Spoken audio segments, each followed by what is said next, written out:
Hello दोस्तों। आज हम करने जा रहे हैं समास। तो समास का अर्थ होता है संक्षिप्त।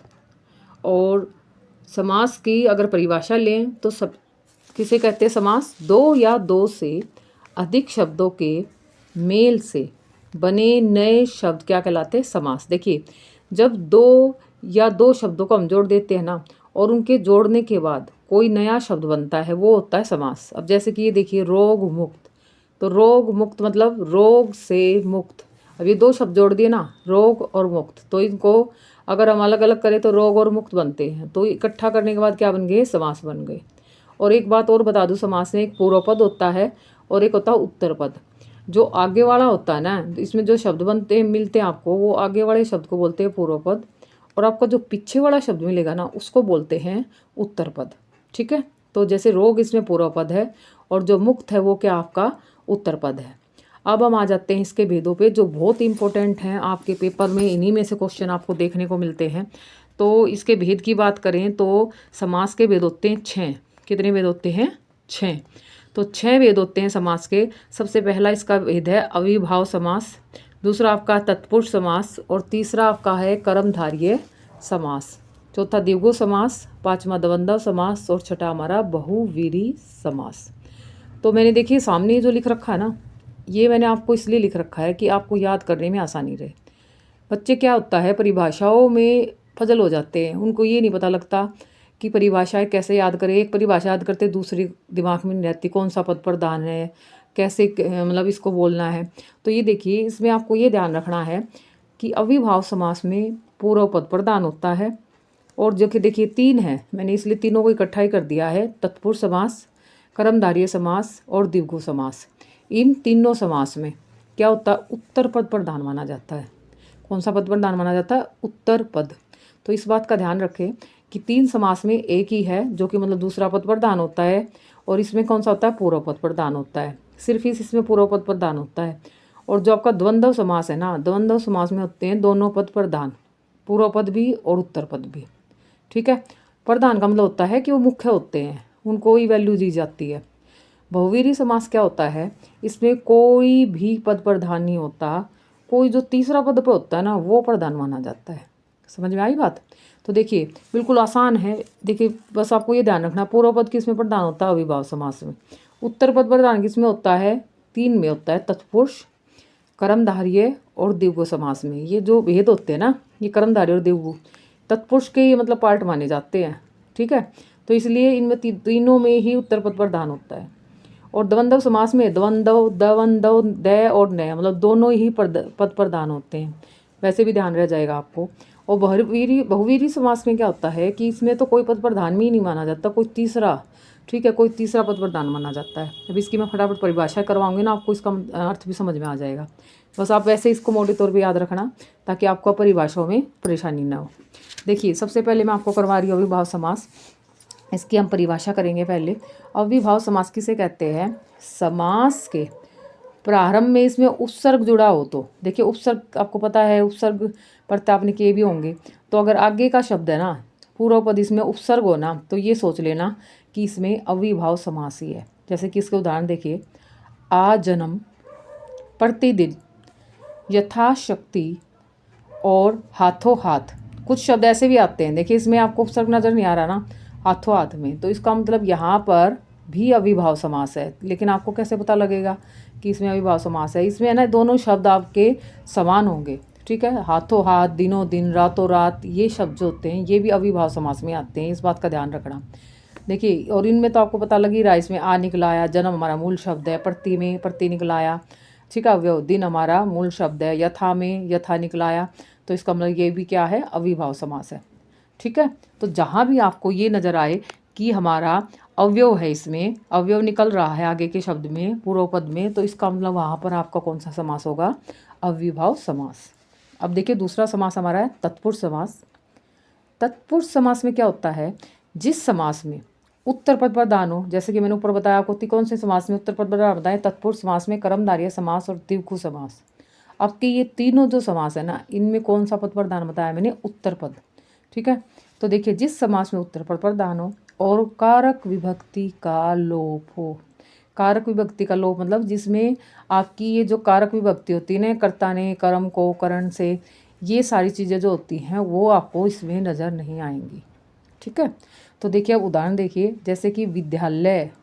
ठीक है, इसको अगर मैं खोल के बताऊँ इसका विग्रह करके, तो विद्या के लिए अल्य, तो विद्या के लिए अल्य बन रहा है ना, लेकिन इसमें हमें दिखाई नहीं दे रहा, तो इसका मतलब कारक विभक्ति का लोप है। रस से भरा, ठीक है, रस भरा। ऋण से मुक्त, ऋण मुक्त। गंगा का जल, गंगा जल। तो ये कुछ इसके उदाहरण हैं किसके, तत्पुरुष समास के। देखिए, और इसमें जो कारक विभक्ति जो मैं अभी अभी आपको बता रही थी, इसमें कारक विभक्ति का लोप होता है, तो वो देखिए इसमें, देखिए इसमें है ना आपकी कारक विभक्ति मिलेंगी। और पेपर में कैसे आते हैं आपसे, अब पूछने लगे हैं, पहले ऐसे क्वेश्चन नहीं आते थे, लेकिन अब पूछने लगे हैं HBSC बोर्ड में 10th क्लास में या 12th क्लास में, कि तरम, जैसे कि करण तत्पुरुष समास किसे कहते हैं, संप्रदान तत्पुरुष समास किसे कहते हैं। ठीक है, तो इस तरह के क्वेश्चन आपके आने लगे हैं, तो आपको इनको भी देखना जरूरी है। देखिए, जैसे कर्म तत्पुरुष है, कर्म तत्पुरुष में कर्ता और संबोधन नहीं आता, ये ध्यान रखना। कारक की विभक्तियों में ये सिर्फ 6 होते हैं।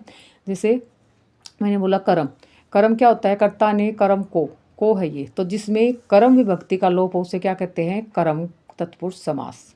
ठीक है, जिसमें कर्ण विभक्ति का लोप हो उसे क्या कहते हैं, कर्ण तत्पुरुष समास। इसी तरह संप्रदान में, जिसमें संप्रदान विभक्ति का लोप हो।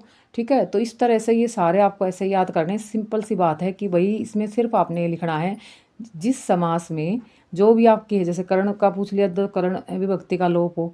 ठीक है, संप्रदान पूछ लिया जाए तो संप्रदान विभक्ति का लोप हो। इस तरह से आपको जिस भी का भी पूछा जाए उसकी डेफिनेशन ऐसे ही लिखनी है। ठीक है, और इनके उदाहरण आप साथ के साथ एक एक करके याद कर लेना, आपके पेपर में आ जाएगा तो आपको परेशानी नहीं होगी। ठीक है, अब देखिए नेक्स्ट आपका आता है कर्मधारय समास। कर्मधारय समास में क्या होता है, वह समास जिसमें एक पद विशेष्य हो और दूसरा पद विशेषण होता है। देखिए, एक पद तो इसमें विशेष्य होगा, मतलब एक जो शब्द होगा वो तो विशेष्य होगा, और दूसरा शब्द क्या होगा, विशेषण होगा। जैसे कि इसमें काली मिर्च, काली क्या है, आपको मैंने पिछले उस लेक्चर में बताया था, काली क्या है, विशेषण, और मिर्च क्या है, विशेष्य। जो विशेषता बताई जाए वो विशेषण, और जिसकी विशेषता बताई जाए वो विशेष्य। तो काली है जो मिर्च, तो क्या होगा ये, काली मिर्च। महावीर, महान है जो वीर, महावीर। चंद्रमुख, चंद्र है जैसा मुख। तो ये कुछ उदाहरण किसके हैं, आपके कर्मधारय समास के हैं। ठीक है, समझ में आ गया। जिस समास में एक है ना, जिस इसमें ये ध्यान रखना, इसमें जो आप विग्रह करोगे ना तो जो आपको मतलब मिलेगा। ठीक है, विग्रह करने के बाद या जो के साथ आप इसका विग्रह करोगे। ओके, अब नेक्स्ट आपका है द्विगु समास। द्विगु समास क्या है, द्विगु समास में जिस समास का पहला पद, जिस समास का पहला पद संख्यावाची और दूसरा पद प्रधान हो। देखिए, जिस समास में पहला पद, इसमें क्या होगा, हमेशा ये ध्यान रखना कि प्रथम पद में शुरू में तो आपको गिनती दिखाई देगी।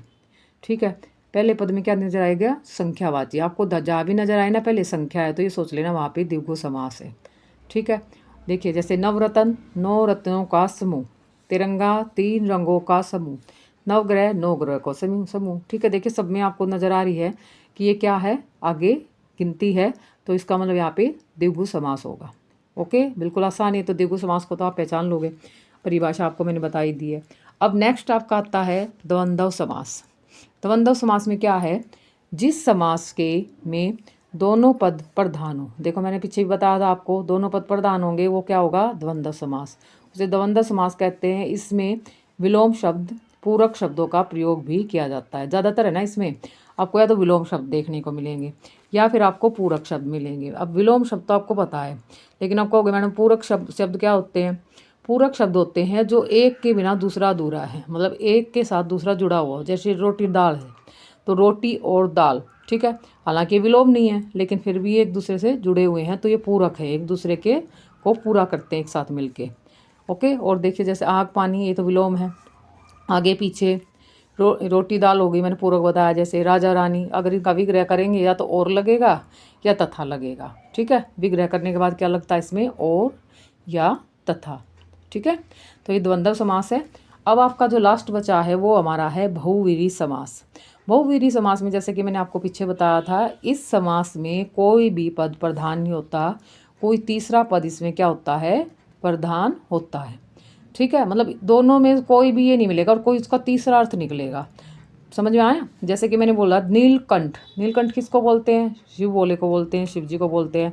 तो नीला है कंठ जिसका, अगर इसका विग्रह करोगे ना तो इसका विग्रह करने के बाद आपको जिसका शब्द मिलेगा, ठीक है।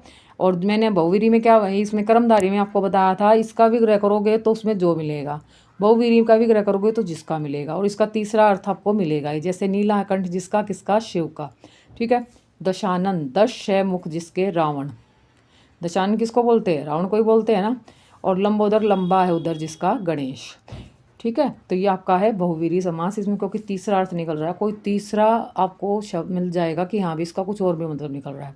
एक छोटी सी बात और बता दूँ लास्ट में मैं, बच्चे कन्फ्यूज हो जाते हैं कि ये द्विगु समास क्यों नहीं है। इसमें भी दश है, इसमें भी गिनती है, ठीक है। और गिनती में तो ये बताया जाता है कि संख्यावाची में हमेशा द्विगु समास लगता है। तो देखिए इसकी पहचान मैं आपको बता देती हूँ। जब भी आपको नज़र आए कि भाई किसी भी शरीर के अंग के बारे में बात हो रही है, मुंह के बारे में, आँखों के बारे में, या फिर आपके क्या बोलते हैं हाथों के बारे में, तो इस तरह के अगर आपको कोई भी शब्द दिख जाए और उसके साथ गिनती मिल जाए तो वहाँ पर आपका बहुव्रीहि समास होगा, ना कि द्विगु समास।